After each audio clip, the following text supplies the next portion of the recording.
Sa isang tahimik na nayon sa kabundukan ng Bohol, may isang kwento na matagal nang binabalik-balikan ng mga matatanda, isang kwento ng paghihiganti at kababalaghan. Ang kwentong ito ay hindi ordinaryo, dahil nagsimula ito sa isang batang babae na wala pang 15 taon, si Narda. Isang araw, habang ang buong baryo ay abala sa mga araw ng kapistahan, nagbago ang takbo ng lahat ng buhay ni Narda at ng kanyang pamilya. Isang insidente ang magpapabago sa kanilang tadhana, at hindi nila alam na ang kanilang buhay ay magiging bahagi ng isang matinding laban sa isang makapangyarihang nilalang, ang Aswang. Narda, isang simpleng dalaga mula sa isang pok na puno ng kasaysayan at tradisyon, ay hindi makapaniwala sa mga naririnig niyang kwento ng mga aswang. Ayon sa mga matatanda, ang mga aswang daw ay hindi lamang mga alamat, kundi mga nilalang na talagang umiiral, nagtatago sa dilim, at naghahanap ng mga pagkakataon upang manakit. Madalas, ang mga ito ay nagtatago sa anyo ng mga ordinaryong tao, kaya't mahirap silang matukoy. Ang mga kwento ng pang-aabuso at kasamaan ay siyang nagpapalakas sa takot ng bawat isa sa baryo. Ngunit hindi ganoon si Narda.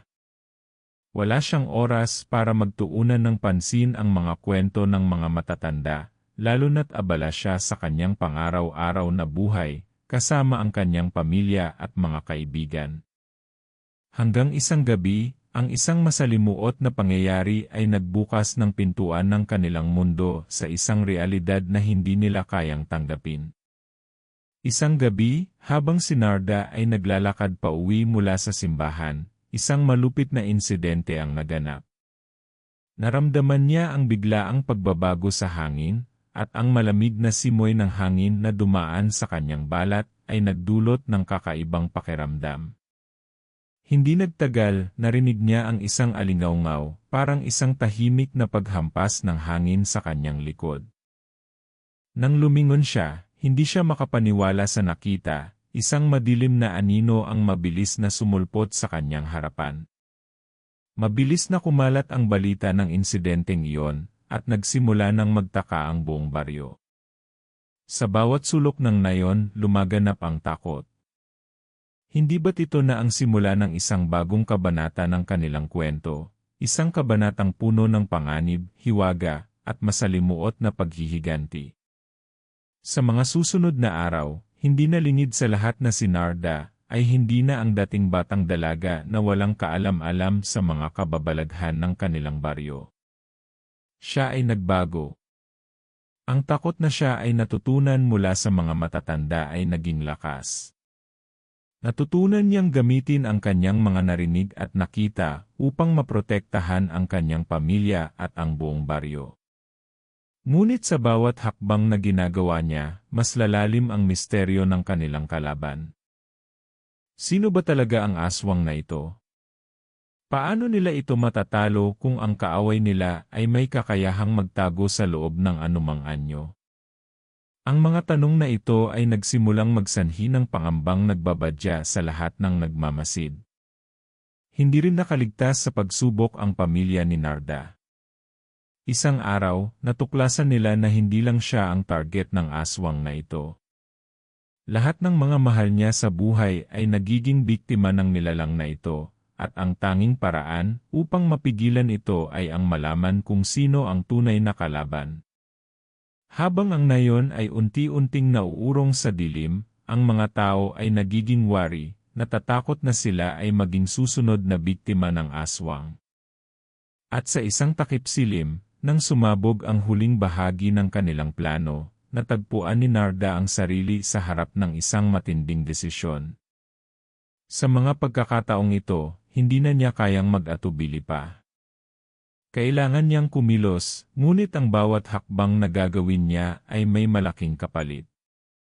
Hindi niya alam kung ang paghihiganti ba ay magbibigay ng hustisya, o magiging sanhi lamang ng mas matinding kalupitan. Bago matapos ang gabing iyon, may isang lihim na natuklasan si Narda, isang lihim na magbibigay daan sa isang matinding labanan na hindi pa tapos. Kung matutuklasan ba niya ang mga sagot na iyon, makakamtan ba niya ang hustisya para sa kanyang pamilya? O, ang lahat ay mauurong sa isang madilim na lihim na magpapahulog sa kanila sa isang walang katapusang gabi ng takot. Abangan sa susunod na bahagi ng kwentong ito, kung paano magtatagumpay si Narda laban sa mga aswang at kung ano ang magiging wakas ng kanilang laban. Ang takot ay mabilis na kumalat sa buong nayon ng Bohol. Sa kabila ng mga magagandang tanawin at tahimik na pamumuhay, hindi nila inasahan na ang nakatagong panganib na dulot ng aswang ay muling babalik. Isang taon na ang nakalipas mula nang maganap ang unang insidente, ngunit para kay Narda, parang kahapon lamang nang madama niya ang matinding takot na iyon. Ang buhay ng kanyang pamilya ay hindi na muling naging pareho. Ang mga mata ng buong baryo ay nakatingin sa kanya, ang batang dalaga na naging simbolo ng paglaban sa madilim na nilalang na patuloy na nananakit sa kanilang komunidad. Sa bawat araw, naiisip ni Narda ang mga natutunan niya mula sa mga kwento ng mga matatanda. Nakatanim sa kanyang alaala ang bawat detalye na binanggit ng mga matatandang nagkwento tungkol sa mga aswang, kung paano sila magbabalakayo bilang mga ordinaryong tao, paano nila pinapalakas ang kanilang mga sarili gamit ang takot ng iba, at kung paano sila pumipili ng mga biktima na walang kalaban-laban. Hindi pa rin siya sigurado kung paano matatalo ang nilalang na ito, ngunit natutunan niyang hindi ito magiging madali. Lalo na't sa bawat hakbang nila, parang mas pinapalakas ng aswang ang kanyang kapangyarihan. Ang mga gabing puno ng katahimikan at ang malalamig na hangin ay tila nagsisilibing paalala sa kanya ng matinding hamon na kanilang hinaharap. Ngunit sa kabila ng lahat ng ito, nagpatuloy si Narda sa paghanap ng mga sagot. Hindi siya nag-iisa sa laban na ito. Sa tabi niya ay ang kanyang pamilya, mga kaibigan, at ang mga ilang nakaligtas na sa mga unang pag-atake ng aswang. Ngunit alam nila, walang sinuman sa kanila ang tunay na handa sa lahat ng mga pagsubok na darating.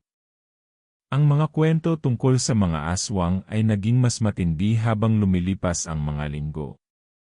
May mga bagong biktima sa paligid ng baryo, at ang mga mata ng bawat isa ay hindi na makatingin ng maluwag, parating may pag-aalala. Kahit ang mga pinuno ng baryo ay nagsimula ng mag-alinlangan sa mga tradisyon at ritual na kanilang sinusunod upang maprotektahan ang kanilang sarili. Ang ilang mga tao ay nagsimulang magtago, hindi na sigurado kung sino ang kanilang mga kaibigan at kung sino ang mga kalaban. Habang tumatagal, mas napapalakas ang desisyon ni Narda na makahanap ng isang paraan upang wakasan ang lahat ng ito. Ang takot ng mga tao ay naging dahilan upang magduda siya sa lahat ng bagay. Isang gabi, habang siya ay naglalakad sa kakahuyan, nakatagpo siya ng isang matandang manghuhula, isang babae na matagal nang hindi nakikita sa kanilang baryo. Ang matandang manghuhula ay may mga mata na parang nakakakita sa hinaharap, at malalaman ni Narda sa kanyang mga salita na may malaking papel siya sa mga darating na kaganapan. Ang aswang ay hindi lamang isang nilalang ng dilim, sabi ng manghuhula habang tinitigan si Narda. Ito ay isang simbolo ng takot, isang nilalang na namumuhay sa takot ng mga tao. Kung nais mong talunin siya, hindi lamang katawan ang kailangan mo, kundi ang lakas ng iyong isipan at ng iyong puso. Hindi na iwasan ni Narda na magtaka sa sinabi ng manghuhula. Paano ko matatalo ang isang kalaban na hindi ko alam kung saan o kung paano magtatago? Kung hindi ko alam kung anong anyo nila, paano ko sila susugurin? Ngunit tanging ngiti lamang ang isinagot ng matanda. Kung ang aswang ay matagal nang naririyan, may mga kahulugan ang bawat bahagi ng iyong buhay na may kinalaman sa kanya. Ang sagot ay malapit na sa iyo, Narda. Kailangan mo lamang makita ang mga pahiwatig na siya ay nag-iiwan. Umalis si Narda na mas maraming tanong kaysa sa mga sagot. Naglakbay siya ng maghapon, nag-iisip ng bawat sinabi ng manghuhula, ngunit wala siyang makuhang malinaw na sagot. Sa paglipas ng mga araw, ang mga alinggaw ng aswang ay patuloy na dumating sa kanilang Nayon. Ang mga biktima ay nagiging mas madalas, at kahit ang mga matatanda ay nagsimulang mawalan ng pag-asa. Sa kabila ng lahat ng ito, napansin ni Narda ang isang bagay. Habang nag-ikot siya sa baryo, may mga pahiwatig na tila sumasalamin sa mga kwento na kanyang naririnig.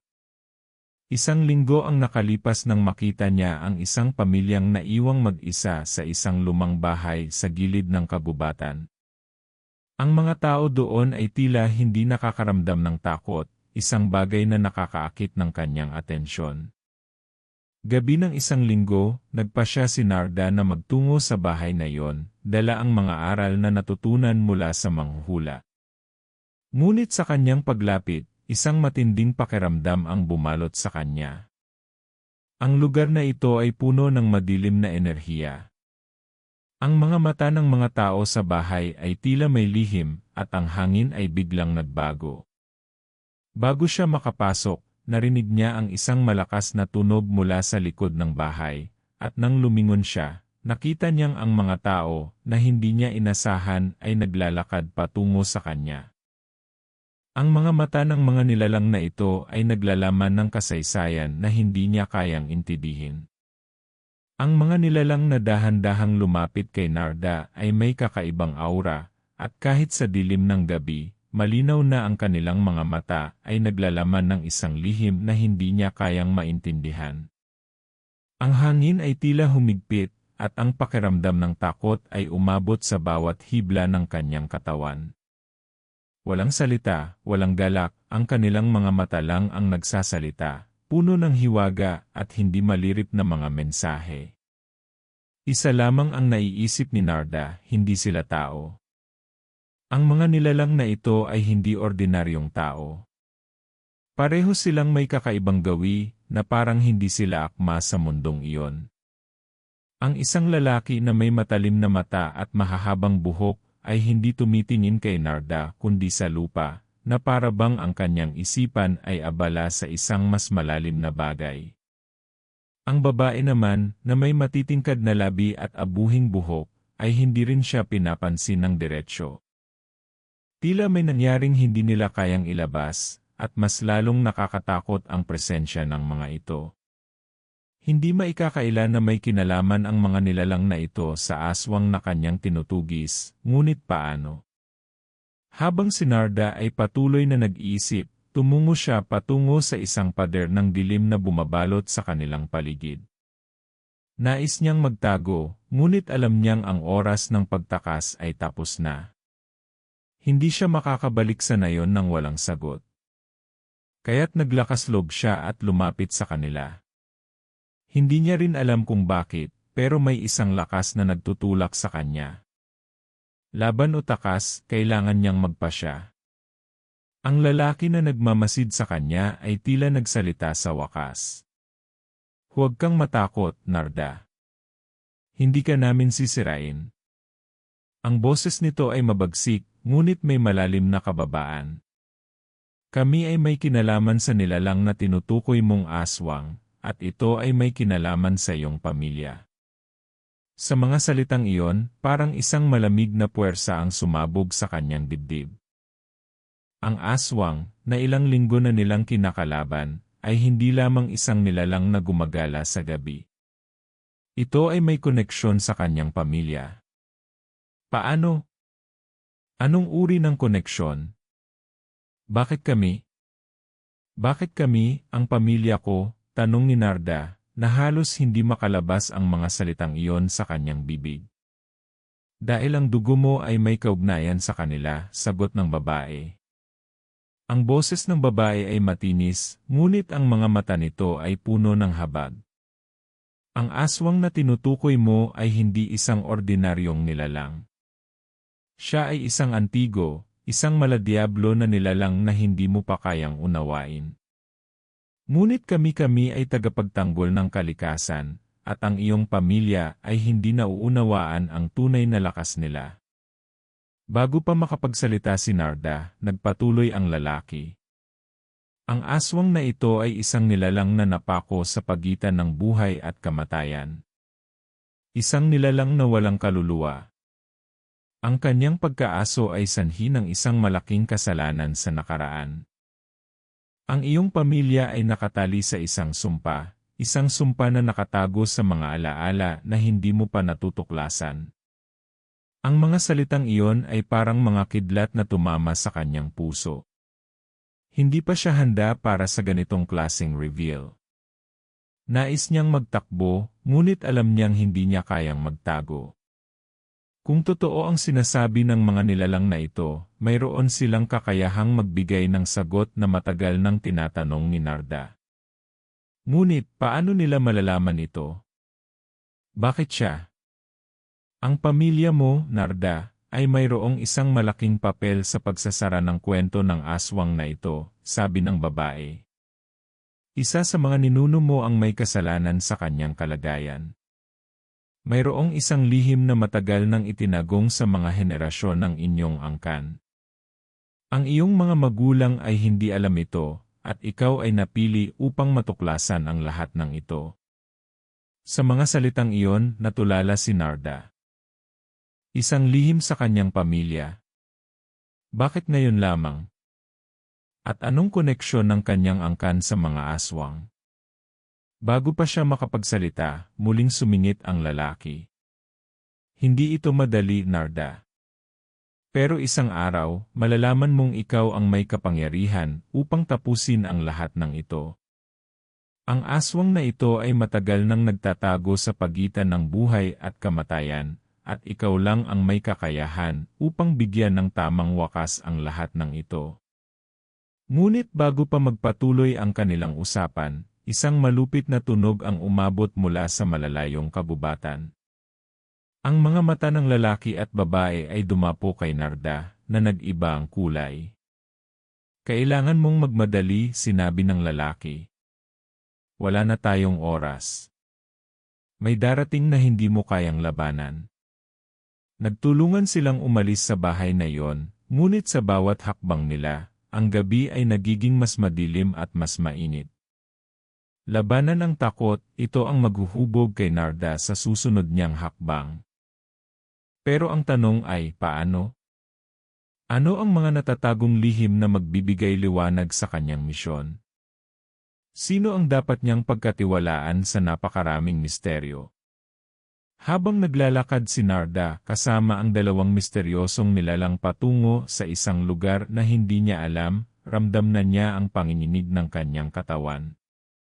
Ang mga ilaw ng buwan ay kumikislap sa pagitan ng mga puno, at ang malamig na hangin ay dumarampi sa kanyang balat, ngunit ang bawat hakbang ay parang nagpapalakas ng takot na pilit niyang pinapalakas. Hindi niya alam kung ano ang mangyayari, kung ano ang mga susunod na hakbang, ngunit natutunan niyang huwag magtakbuhan. Ang labanan na ito ay hindi tungkol sa pagtakas.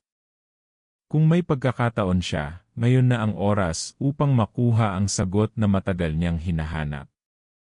Sa gitna ng dilim, nagpatuloy silang tatlo, dahan-dahan at tahimik, parang hindi nila kayang magtangka ng isang maling dalaw.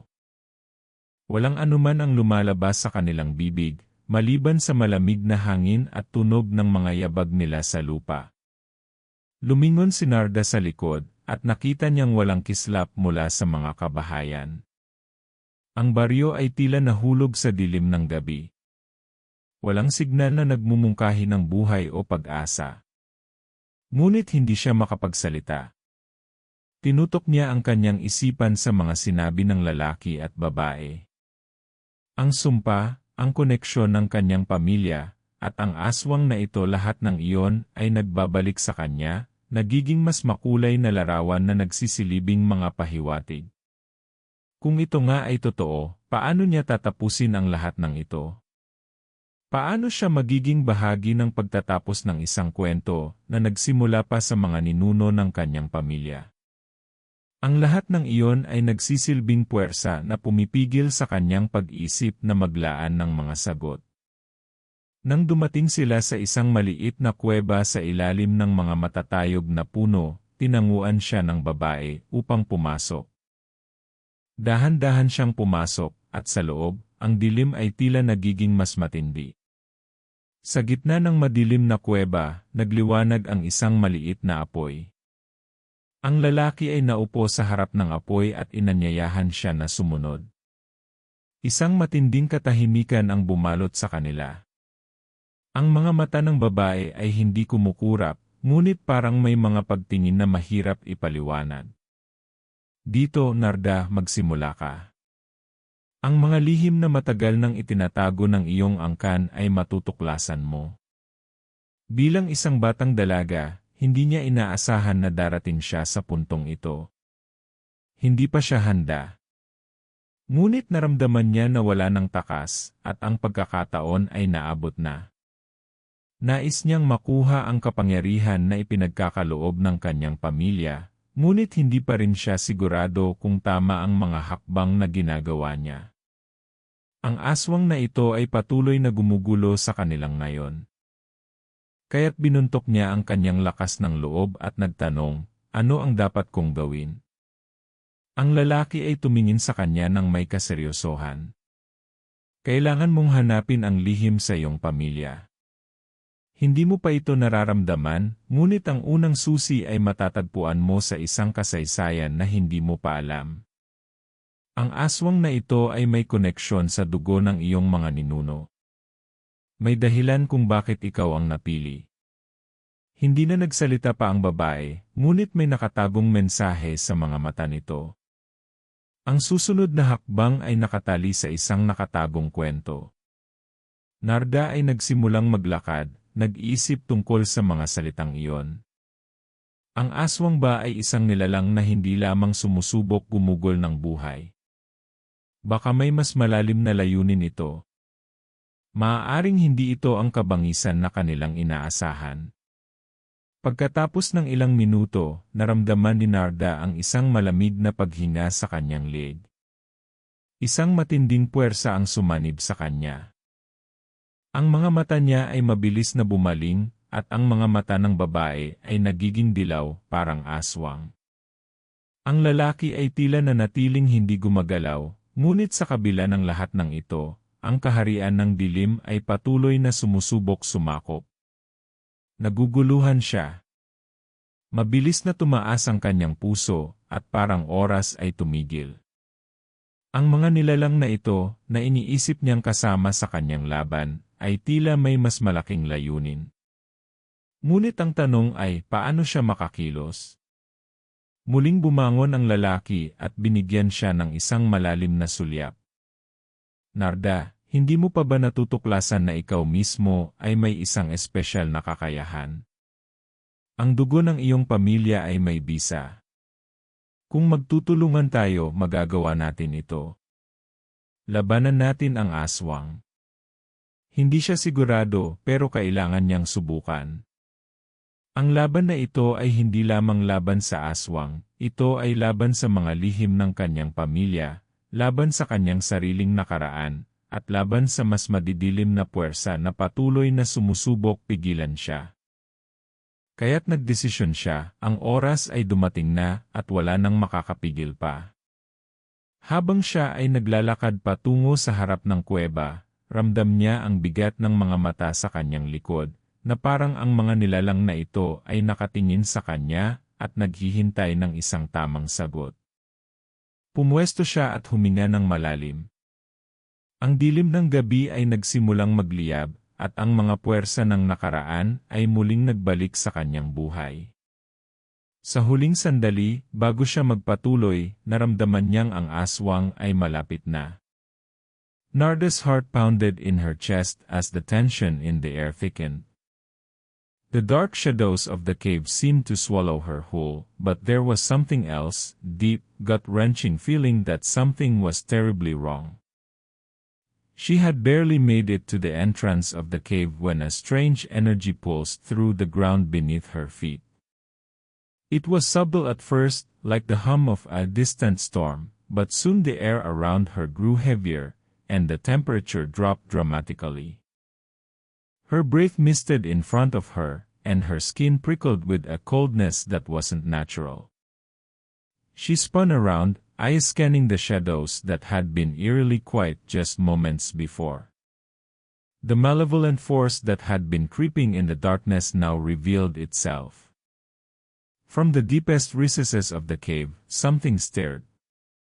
The walls trembled slightly, and Narda's instinct screamed at her to run, but she couldn't. Not now. She had come this far. She had to face whatever was coming. The cave's entrance suddenly became darker, and from it emerged a figure, tall, gaunt, with long, bony limbs. Its eyes gleamed red, burning like embers in the night. This was no ordinary Aswang. Narda knew it immediately. This was the source of the terror that had been plaguing the village, the creature responsible for the deaths and the nightmares that had plagued her family for generations. Its presence felt suffocating, like the air itself was being sucked away by its very existence. "You're not ready," a voice hissed from the figure's lips. It was low, guttural, and filled with centuries of malice. "You've come too far, Narda. You're too late." Narda stood frozen, her mind racing as she tried to make sense of what was happening. The Aswang that had been terrorizing her village wasn't just a monster, it was something far more ancient, something tied to her bloodline. The piece of the puzzle that had eluded her for so long finally clicked into place. It was her family that had unleashed this creature. Her very own ancestors had sealed it in this cursed cave, only to have it return to wreak havoc when the time was right. "You thought you could end it all," the Aswang continued, its voice dripping with disdain. "But you are nothing more than a pawn in a game that's been played for centuries. Your blood, your lineage, it's all connected to me. You cannot escape it, ni." Narda took a step back, her pulse quickening. The cave seemed to close in on her as she struggled to breathe. This creature wasn't just some mindless monster, it was intelligent, aware of the curse it held over her family. She tried to recall everything the old woman had told her, the cryptic warnings, the hidden truths. But now, standing face to face with the very thing that had haunted her for so long, the weight of her ancestors' mistakes felt too heavy to bear. "Really now?" she asked, her voice shaky but determined. "Really come after me, after all these years? What do you want from me?" The Aswang tilted its head, almost as if amused by her question. "What do I want? I want what has always been mine, what your ancestors took from me. The power. The control. And soon, Narda, I will take it all back. Your family's bloodline is my gateway back to the world I once ruled. You cannot deny your fate." As the creature spoke, Narda felt a strange pull in her chest, like something was trying to break free within her. It was as if the Aswang's words were stirring something deep inside her, something she had never known existed. Her bloodline. The connection between her family and this abomination. It was more than just a curse, it was a bond, and now that bond was beginning to surface. She looked at the two figures who had guided her thus far, the man and the woman who had led her to this point. The man's face was set in a grim expression, his eyes filled with sorrow. The woman, on the other hand, had a strange, almost pitying look as she stepped forward. "Narda," the woman said, her voice softer now, "you have to understand. This is not just a fight against the Aswang. It's a fight for your very soul. Your family's bloodline has always carried a powerful force, one that could either bind or destroy the Aswang. But you have to make a choice. If you take its power, you risk becoming the very thing you're trying to destroy." Narda's mind spun as she processed the gravity of what the woman was saying. The power to end the Aswang's reign of terror was within her reach, but so was the temptation to wield it for herself. The choice was hers, but the consequences were unimaginable. Could she truly destroy the creature without falling into its trap? Could she live with herself if she became what she hated most?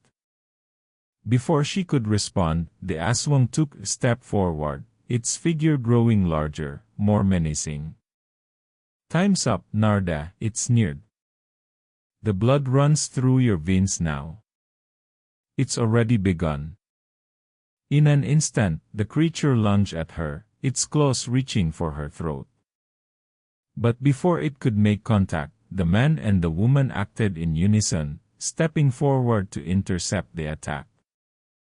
The cave shook violently as a dark energy erupted between them, and the ground beneath them cracked open.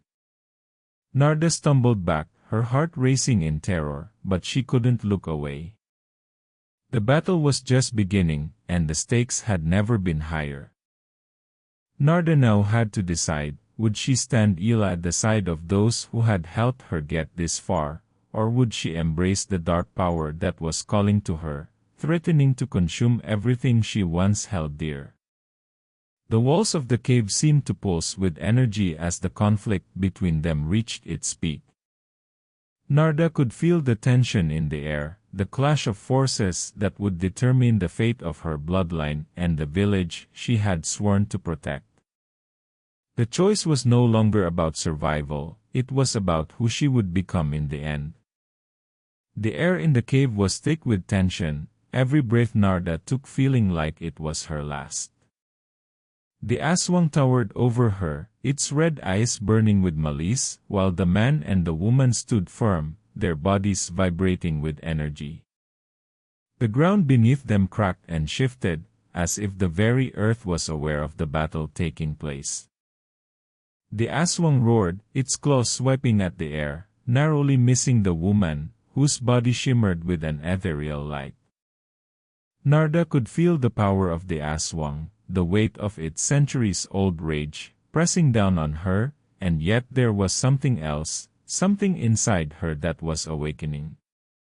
She closed her eyes for a moment, as if trying to block out the chaos around her.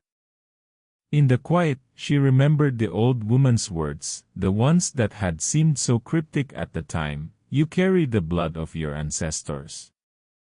That blood is both a curse and a gift. But only you can decide which it will be."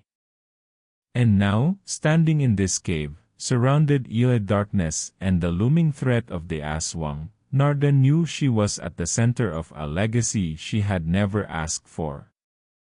But it was her legacy nonetheless. The woman's voice broke through her thoughts, sharp and clear. "Narda, now is the time. You must choose. Your blood is the key to either saving this world or damning it." The Aswang snarled, and the cave seemed to tremble. It was closing in on them, on Narda, like a storm about to break.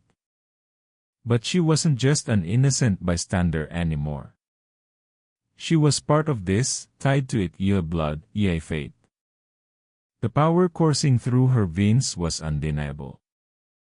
She felt it now, a dark and dangerous energy, ancient and primal, pulsing through her like a heartbeat. And just as quickly as it appeared, it terrified her. The man's voice, calm yet urgent, reached her again. "Fight it, Narda. Don't let the darkness consume you." He stepped forward, his hands raised in an attempt to form a barrier of light between her and the Aswang. But the Aswang wasn't finished. With the speed Narda couldn't follow, it lunged forward, its claws aimed directly at her heart. She gasped, but there was no time to move. The woman stepped in front of her, her body glowing brightly, creating a shimmering force field that blocked the Aswang's attack. The two forces collided with an explosion of light and shadow, sending shockwaves through the cave. The woman staggered back, her strength waning, but she held her ground. You're the only one who can end this, Narda, the woman cried out, her voice strained. Use the power inside you. Narda felt it, the power was hers, and it was within her reach.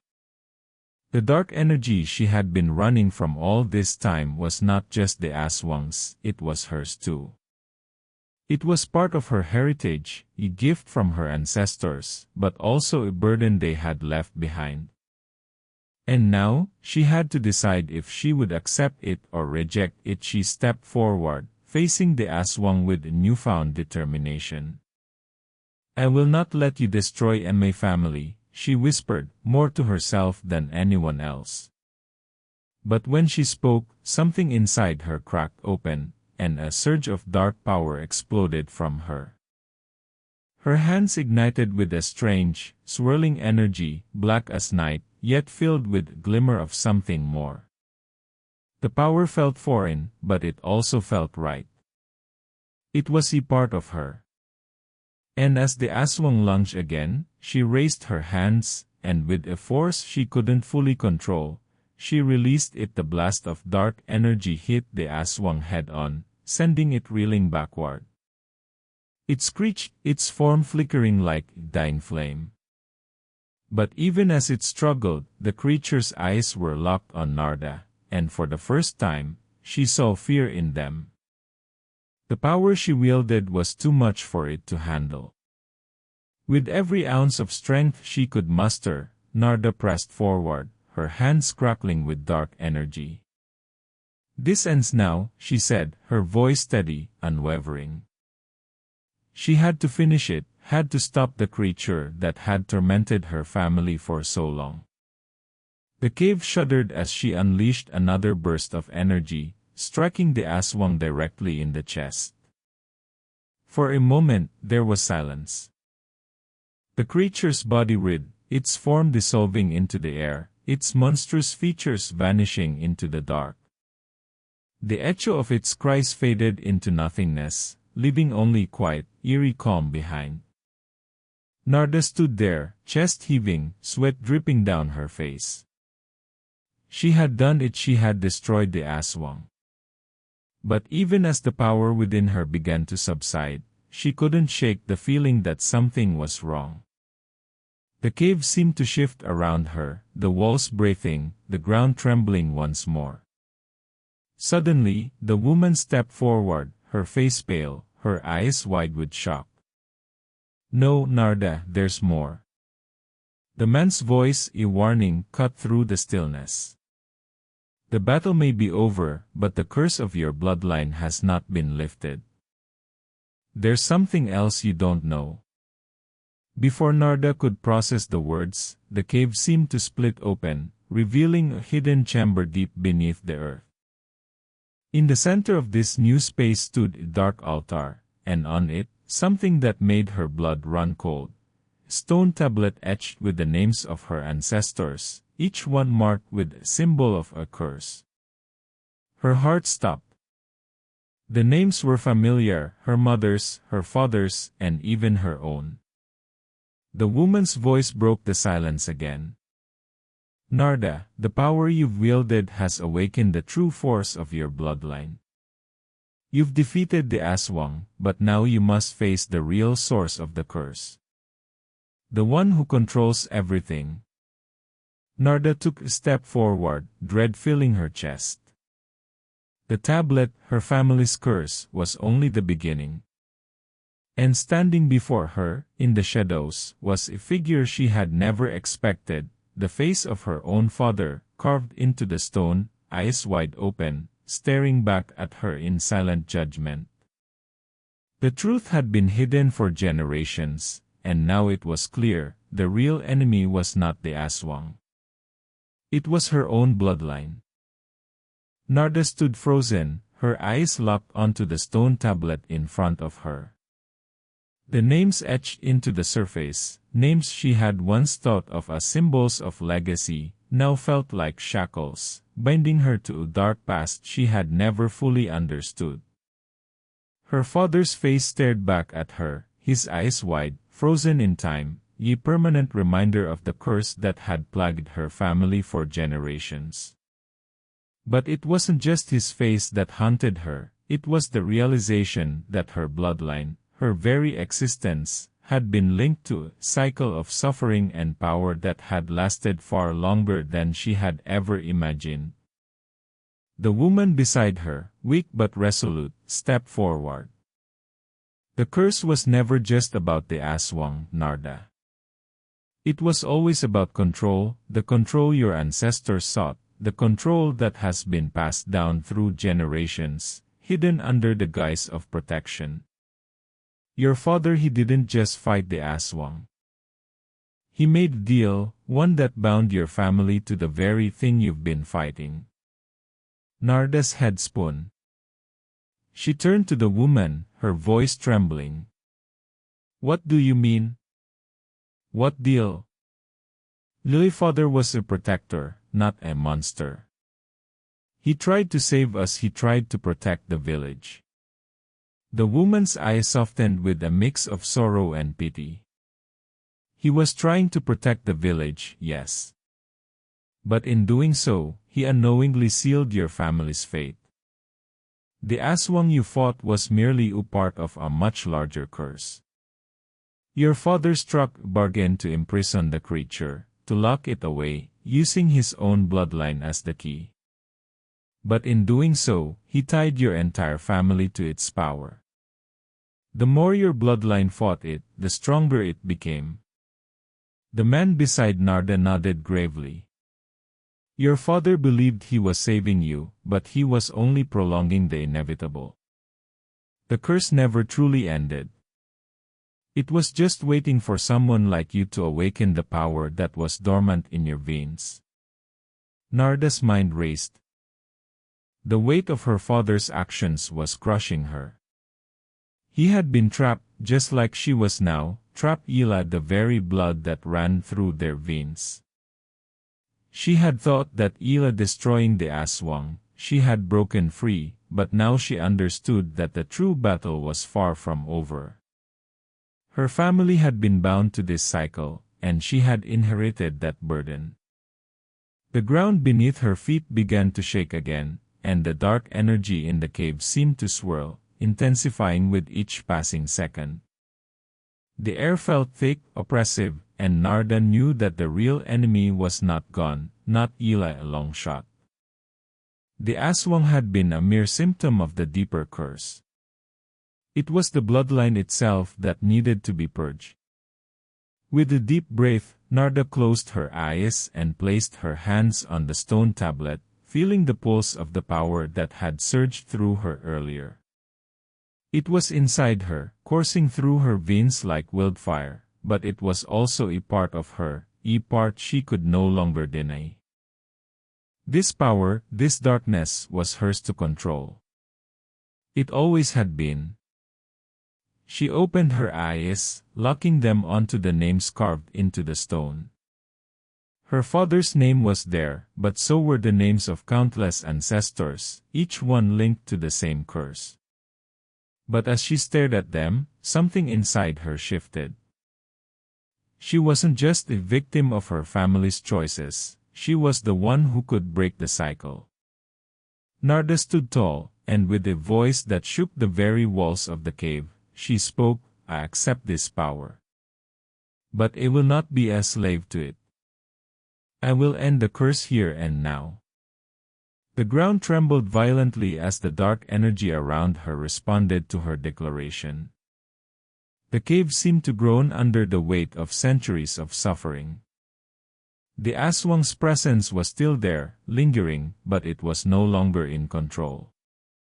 Narda's power surged, and the energy around her grew brighter, burning away the darkness that had held her family captive for so long. With the final ray, Narda extended her arms, and the power within her exploded outward. The stone tablet shattered into pieces, sending a shockwave through the cave. The names of her ancestors disintegrated, their power unraveling like thread pulled from fabric. The curse was being broken, piece by piece, and as the energy enveloped her, Narda felt a strange peace wash over her. The weight of her family's past was lifting, and for the first time, she felt free. The cave fell silent. The shaking stopped. And when Narda opened her eyes, she saw the woman and the man standing before her, their faces filled with awe. "You did it," the woman said softly. "You've broken the curse." Narda nodded slowly, her chest still rising and falling with the remnants of the battle she had fought within herself. The darkness that had once seemed like an insurmountable force now felt distant, like a bad dream fading away. But she knew that what she had done was only the beginning of a new chapter, one where her family's legacy was no longer defined Eli the curse, but Eli her own choices.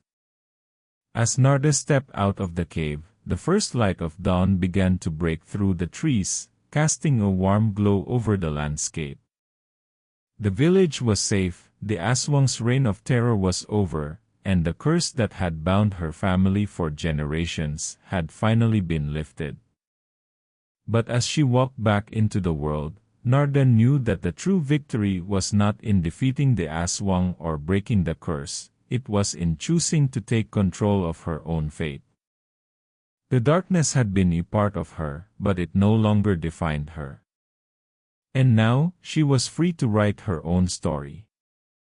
Her journey had come to an end, but the lessons she had learned, the strength she had discovered within herself, would guide her as she moved forward.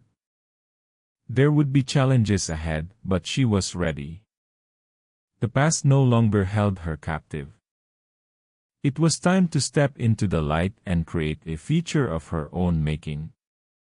The village, once overshadowed Eli fear, was now a place of peace. And Narda, the girl who had fought the darkness within her, had become a symbol of hope for them all.